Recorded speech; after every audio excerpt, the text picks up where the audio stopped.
How to recover deleted Facebook messages on Messenger.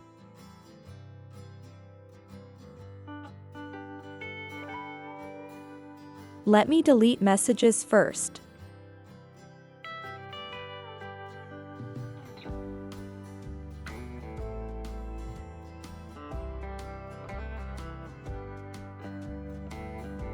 Click on Settings and Privacy.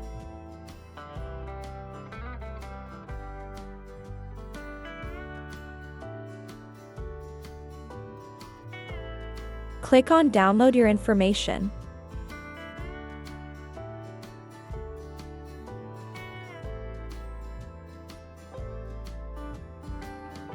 Select your Facebook account.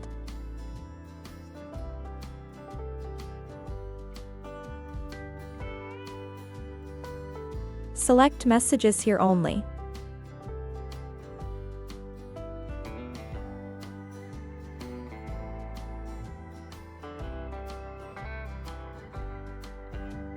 Click on Next. Select Download to device. Click on Create Files.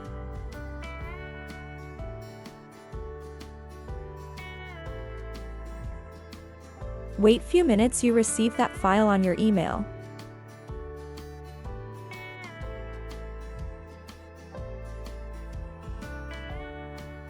Thanks for watching.